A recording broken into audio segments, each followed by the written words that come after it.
Spongebob SquarePants. Everyone, it's me. Are you ready, kids? I can hear you. Let's go to the Bikini Bottom together.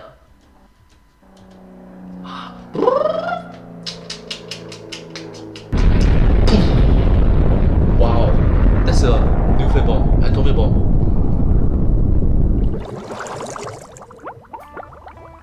Nuclear bomb. Right, I'm ready. I'm ready. What just happened? Patrick Star. Hello, Mr. I Crab. like money. Oh, this is so painful. Oh, it hurts so bad. Oh, it hurts so bad. It hurts so bad. Radiation mutation. Hello Internet, welcome to Film Theory. Hello Internet, welcome to Film Theory. Hello. The show that's all about soaking up knowledge like a sponge. Over the years, we've done our fair share of SpongeBob theories, from concluding that SpongeBob was actually adopted to trying to solve the Krabby Patty secret formula. But to this day, there's been one very popular theory that we've never touched, and that is the nuclear mutation theory. Basically, the theory that all the sapient sea creatures that we see on the SpongeBob SquarePants show are the result of nuclear testing. I love it that Mappa mentions sapient. Fun fact, humans. Homo sapien. Now, that might initially seem like a logical leap. Like, why would anyone jump to such an extreme conclusion about Bikini Bottom's residents are sentient. They're next to it as a result of radiation mutation. the backstory of these characters? But when you stop and actually look at the evidence, there's a lot here that adds up, with the biggest point being that SpongeBob's home is called Bikini Bottom, named after the infamous Bikini Atoll, which, as you may know, is a group of islands in the South Pacific located more than 3,000 miles or 5,000 kilometers off the coast of Australia, basically in the middle of nowhere. This remote location prompted the US government in the 1940s to say, hey, this seems like a great place to test our nuclear weapons.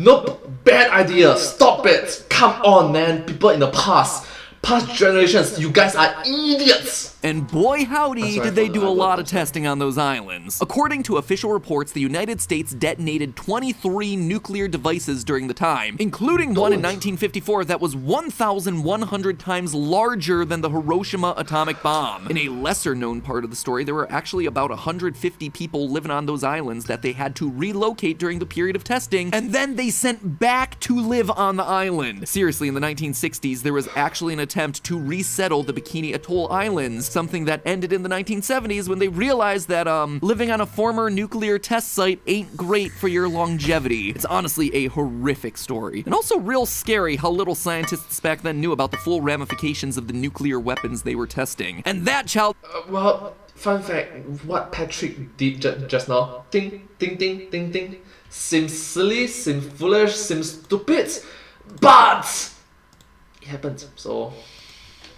friendly story is where Bikini Bottom got its name. No theory there, friends, just pure fact. It is directly mentioned on the Viacom International website Programme Information for the show. And since it's common knowledge at this point that radiation causes mutations, hey, maybe these humanoid sea creatures are the direct result of said testing at the atoll. So, And most of the time, radiations onto the human body, cancer, tumors, diseases, you die. that's the theory, friends. I've certainly heard worse. Heck, I've certainly made worse. In fact, the theory was so good that it got mainstream attention. Back in 2017, when the Huffington Post interviewed SpongeBob's voice actor Tom Kenny, they asked him point blank, what do you think about the popular theory that SpongeBob is the result of nuclear testing? And rather than trying to dance around the question, he confronted it outright. Quote, well, Bikini Bottom is kind of named after Bikini Atoll, you know, where they did nuclear testing decades ago. But I don't think SpongeBob and his friends are mutations. I think Bikini Bottom is like its own world. When the camera drops below the water and you go to Bikini Bottom, it's almost like it's another planet. You know, there's never topical references in the show. There's never an Oprah joke or Who Wants to Be a Millionaire joke or anything topical or pop cultural in SpongeBob. And I think that helps keep it really timeless and everlasting. End quote. True, think about it, it's a separate planet, separate world, in which they are, fun fact, they are underwater, but they can have fire underwater. What? Never a pop culture reference? Tom, have you seen the show that made you famous? You've got references to Mary Poppins, Too bad you forgot your umbrella. I did it! A Clockwork Orange, You are now 605-321. Otherwise known as number 655321. that iconic scene from Rebel Without a Cause. They're tearing me apart! And sure, those are just cultural references, but then again, what about this? How will we ever get back to Bikini Bottom now? I can take you there. Who are you? I'm David Hasselhoff. David Hasselhoff riffing on his 80s TV series Baywatch. Yeah, and regardless, you have a squirrel that's explicitly from Texas. Can't you see? It's Texas. SpongeBob even sings the "Be it ever so humble" There's no place like home. song in an episode. I'm not trying to be mean to Tom Kenny or anything. I'm just trying to establish that this is a world that very clearly interacts with the real life surface world. And Bruce Lee just clams! Thereby meaning the Bikini Atoll theory has legs to stand on. Horrific, disgusting, mutant legs. Anyway, that's his opinion, It should be fins and tails. but again, he's just the voice actor. Could it be possible that Steven Hillenburg, the show's creator, intended for this to be the case? He was, after all, a creator who was formerly a marine biologist and cared about things like humanity polluting the ocean. So why not start a series about the pollution of nuclear fallout? And Yes, thank you so much for bringing awareness to everyone so that we will care for the planet that we live in. We live on the same planet together. that, Sponge Boys and Sponge Girls, is what we're exploring today. We're looking into both the science and lore of SpongeBob to definitively prove or disprove this massive fan theory. And let me tell you this, the final result is not only surprising, it's actually the first time something like this has happened on Film Theory. No joke, a theorist first. So put on your best theorist pants, friends, because I'm ready for a theory review. Leave your theories in the comments below.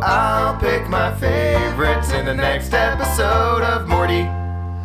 Morty! MacPat occasionally reviews theories, yo. First, sure, it's named after the place, but is Bikini Bottom's location in the show plausibly near Bikini Atoll in the Pacific Ocean? Yes. It has been proven time and again that Bikini Bottom is indeed in the Pacific Ocean. In the Season 3 episode Pranks a Lot, we see Sandy launch herself out of the ocean and back to Texas, and she comes from the east. And in the SpongeBob SquarePants movie, as our titular yellow rectangle sings Goofy Goober Rock, the camera zooms out of the ocean specifically at the location where Bikini Atoll is IRL. It's not the most accurate of globes, but if this is Australia and that's North America, here's where Bikini Atoll is IRL, and here's where they zoomed out of in the movie. Yep, it is definitely real close. Even the sea life that we see in Bikini Bottom lines up here. We see all sorts of animals, large and small, filter through the town, but large permanent residents like Pearl the sperm whale, yep, Bikini Atoll is absolutely within her range of habitat. Blue whales like Frank the whale, yep, in range. Pufferfish like Mrs. Puff, yep, and on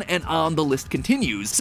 On and on and on and on. So just from the initial check here, yes, Bikini Atoll lines up both geographically and marine biologically with the places and characters that we're seeing throughout Bikini Bottom. So let's now look at the science of radiation. Most media tend to treat nuclear radiation like magical fairy dust that just gives special powers to anything it touches. Why is the Hulk green and super strong? Radioactive blast. Where did Peter Parker get his Spidey sense? Radioactive spider. How did Professor X become a telepath? A radioactive bomb. At least if you're reading the X-Men comics from the 1960s. Yeah, they've kind of washed over that part of Marvel Comics history, but in the early days, Professor X was the result of his parents working on the first atomic bomb. Anyway, even SpongeBob the show leans into this trope with the character Atomic Flounder, who's apparently so radioactive that he can just cause people to spurt extra mutant arms by touching them with his nuclear touch. Careful, Barnacle Boy. He's got nuclear touch. Now, of course, that's part of an in-world TV show that SpongeBob and Patrick are watching on a VHS tape, and not really canonical to the true setting of Bikini Bottom, but it does demonstrate that the concept of nuclear mutation does exist within this fictional world, which then begs the question, just how realistic is the trope? And this isn't just a digression, it's a question of science. If Steven Hillenburg wanted to ground his show in some element of science, just how close to real science is this concept? Well, Is it more towards fiction or is it more towards science in this fictional world?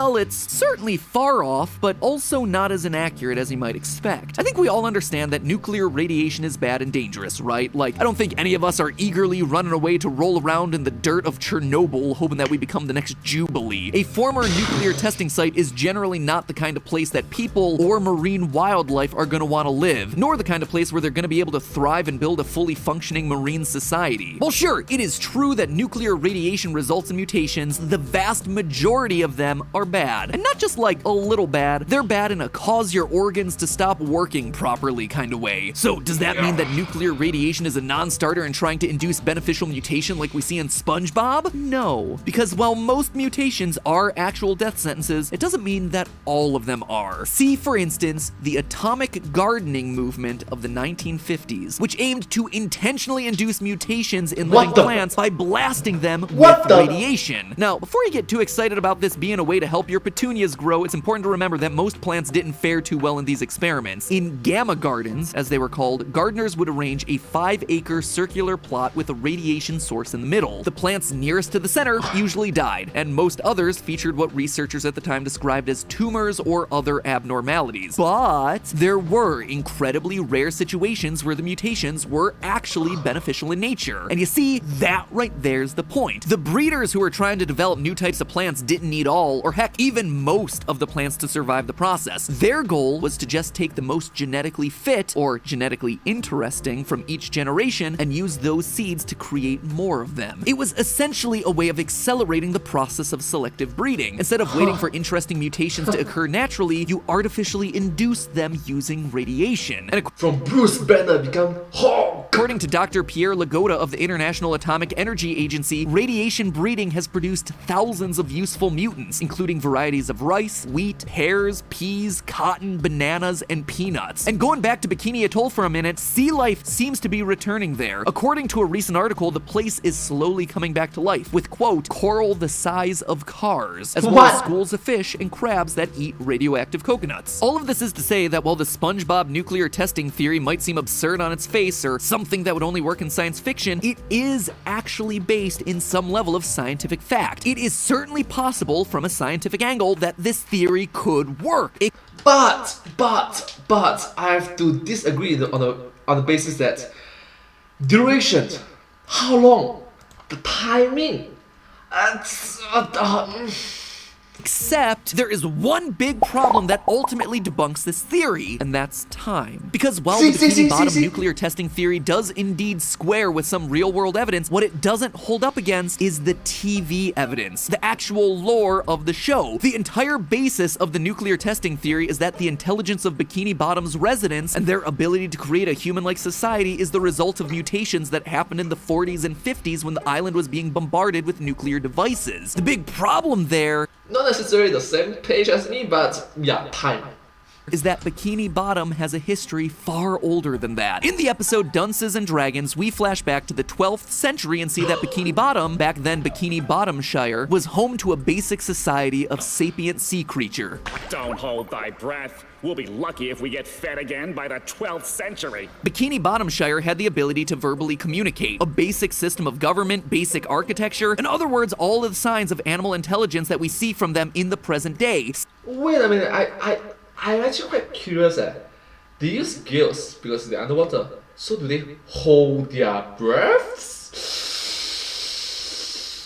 Centuries before us humans ever started messing around with nuclear technology. At the end of the episode, Spongebob tries to brush it all off as some dream, huh, Patrick? But Patrick quickly subverts that worn-out trope by pointing out that one of the citizens of Bikini Bottomshire, the King's Jester Squidly, has time-traveled back to the present along with them. Besides that, SpongeBob's reactions throughout the episode and the existence of the medieval Moment Stadium in the present day confirm that the civilization of present-day Bikini Bottom has a history dating back to the medieval era. 12th century? Don't you see, Patrick? We really are in medieval times. And the history of unnaturally intelligent sea life in Bikini Bottom goes back even further than that, all the way to the prehistoric era. Surely we all remember the primitive sponge and primitive star memes that originated from season 1.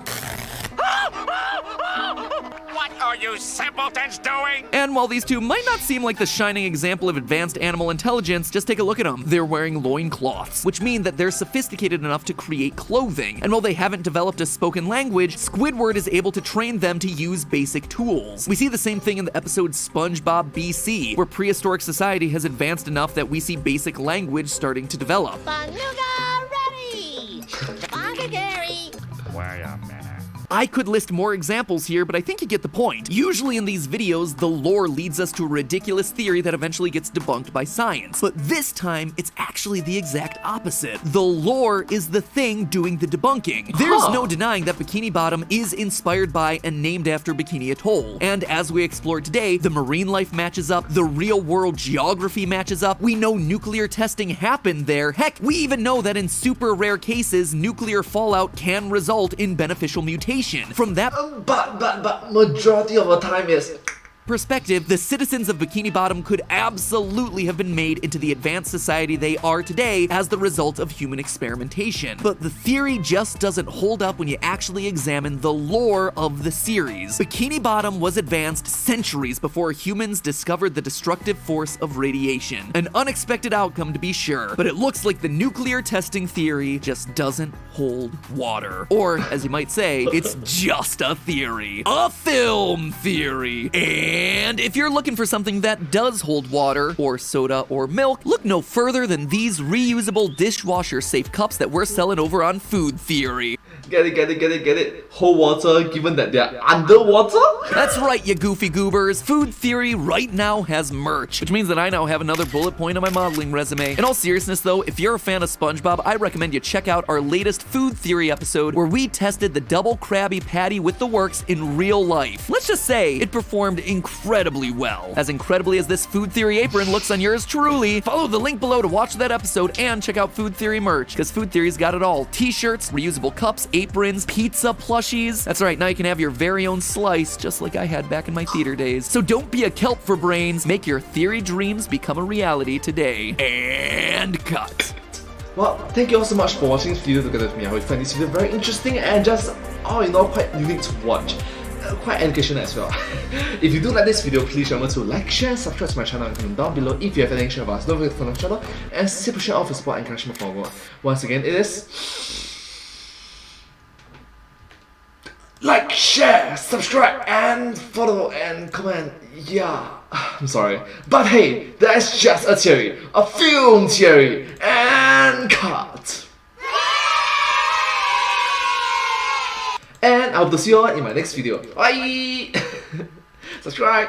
Once again, I'm very thankful, grateful, appreciative for your support, encouragement, your positivity, your wholesomeness. I need to show my gratitude towards all your support. Thank you. You guys are all marvelous, amazing, outstanding, brilliant, fantastic. I can't think of any more. Nice. Thank you. Thank you so much.